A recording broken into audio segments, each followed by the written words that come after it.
जैविक खाद व नालों के पानी को शोधित करने की प्रक्रिया स्कूल के बच्चों ने समझी।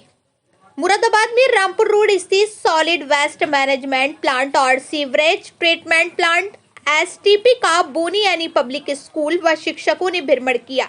बच्चों ने घर से निकलने कूड़े से जैविक खाद बनने तक की प्रक्रिया समझी। नगर आयुक्त संजय चौहान, पर्यावरण अभियंता राजीव राठी ने बताया कि शहर से आने वाले कूड़े की पहले तौल होती है, इसके बाद कूड़े का सत्यापन होता है कि जैविक खाद बनाने योग्य कितना है।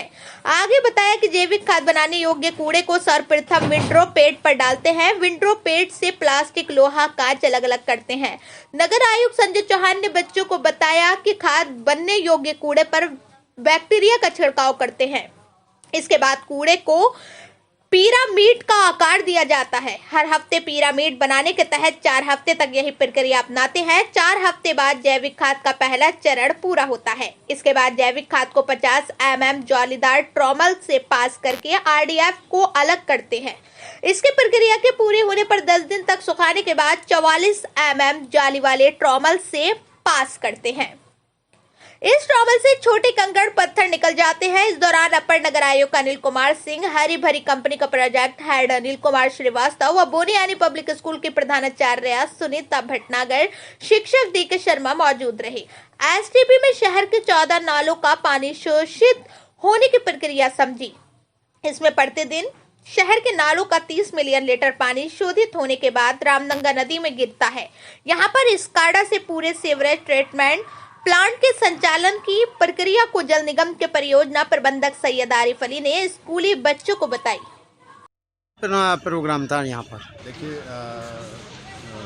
दैनिक जागरण के सहयोग से कुछ बच्चों का कार्यक्रम चल रहा है। इसी क्रम में स्वयं को जोड़ते हुए मुरादाबाद नगर निगम ने और स्मार्ट सिटी के द्वारा बच्चों को एक शैक्षिक भ्रमण कराया गया है, जिसमें स्मार्ट सिटी योजना के तहत जो ICCC है उसका भ्रमण कराया गया और हमारा जो ट्रेंचिंग ग्राउंड पे कूड़े का प्रोसेसिंग प्लांट है उसकी भी प्रक्रिया को बच्चों को दिखाया और समझाया गया है।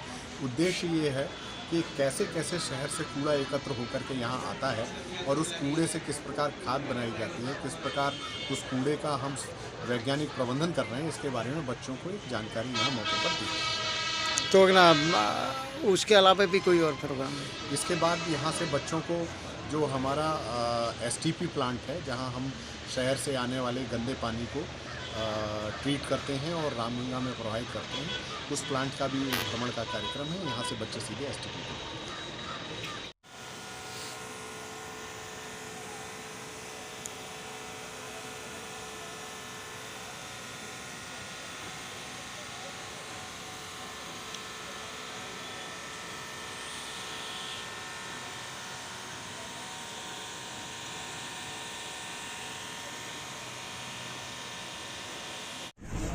आगे रहो। हाँ, यही पर हाँ, हाँ। आप लोग सब एनवायरनमेंट से रिलेटेड जितना भी कॉर्पोरेशन का काम होता है या ये पूरे प्रोसेसिंग का काम है, ये सब इसी के सुपरविजन में होता है। और आप अनिल कुमार से निकल गए, ये एडिशनल म्यूनिसिपल कमिश्नर हैं। आप इस पूरे प्रोग्राम को इंचार्ज ये बताएंगे। मेरा नाम राजीव राठी है। मैं दिल्ली कॉलेज ऑफ इंजीनियरिंग से BE सिविल और मास्टर्स जामिया मिलिया इस्लामिया से एनवायरमेंटल इंजीनियरिंग में हूँ और 22 ईयर्स लास्ट 22 ईयर्स से म्यूनिसिपल सर्विसेज में हूँ। और 2010 से कचरा प्रबंधन और waste management, liquid waste management, solid waste management, इसकी डिफरेंट एक्टिविटीज़ में जैसे जैसे म्यूनिसिपल कॉर्पोरेशन की एक्टिविटीज़ रहती हैं उसमें समय समय पर उसमें एक प्रोग्राम बनाते हैं, प्लान बनाते हैं, गैप आइडेंटिफाई करते हैं, फिर उसके बाद इसको एग्जीक्यूट करते हैं सिटी लेवल पर। आज आप जहाँ खड़े हैं, ये जितना शहर में कचरा घरों से जनरेट होता है उस कचरे की प्रोसेसिंग के लिए ये यहाँ पर एक प्लांट है जो 400 TPD की क्षमता है। 400 ton per day 400 ton per day का कचरा शहर जनरेट करता है और उसके प्रोसेसिंग प्लांट पर हम यहाँ मौजूद हैं। समय समय पर न्यूज़पेपर और चैनल, TV चैनल्स पर आप न्यूज़ देखते होंगे कि कहीं कचरा था, उस कचरे में ब्लास्ट हुआ, कचरा हुआ, उसमें आग पकड़ा, कचरा था, उसको प्रोसेसिंग ना होने की वजह से डिफरेंट इश्यूज क्रिएट हुए, वाटर बॉडीज कंटामिनेटेड हुई, रिवर कंटामिनेटेड हुई। इस सब पर डिफरेंट एस्पेक्ट पर आप बात करते हैं।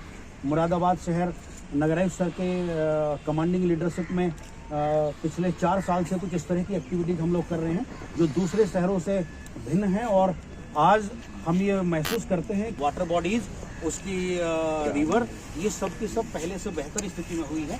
और मुरादाबाद नगर निगम पहले कचरा प्रबंधन की तरफ बढ़ा, उसके बाद उसके IT सॉल्यूशन की तरफ बढ़ा। अर्थात जितना भी हमारा प्रोसेसिंग है ये सारा का सारा डिफरेंट कैमरेज के माध्यम से, अभी आपको जब यहाँ से प्लांट हम देख लेंगे उसके बाद हम लोग आगे बढ़ेंगे तो फिर आपको हम ये दिखाएंगे कि कैसे इस पूरे के पूरे प्रोसेसिंग सिस्टम को हम शहर में एक कैमरे के माध्यम से उसको हम मॉनिटर करते हैं। और मॉनिटर करने के बाद फिर जहाँ उसमें कमियां रहती है उसे समय समय पर एड्रेस करते हैं। जहाँ हम चलेंगे यहाँ सबसे पहले शहर का कचरा आता है तो एक वेइंग ब्रिज बना है, वहाँ पर डिफरेंट गाड़ियों से जब आता है तो उसकी वेइंग करते हैं। तो वेइंग करने के बाद फिर उसे कंक्रीट का प्लेटफॉर्म बना है, उस प्लेटफॉर्म पर उसको हम रखते हैं। रखने के बाद फिर उसकी समय समय पर टर्निंग करते हैं। जब टेम्परेचर रहता है, जैसे मौसम में आज सूर्य देवता नहीं जाता है, नगर निगम के इस प्रयास से शहर को इस कचरे से होने वाले वायु प्रदूषण, जल प्रदूषण एवं मृदा प्रदूषण से बचाने में मदद मिल रही है। इस प्रक्रिया के तहत शहर से निकलने वाले कचरे को फ्रेश वेस्ट प्लांट पर लाकर इस कचरे को मिनी पोकलेन मशीन द्वारा कन्वेयर बेल्ट पर डंप किया जाता है।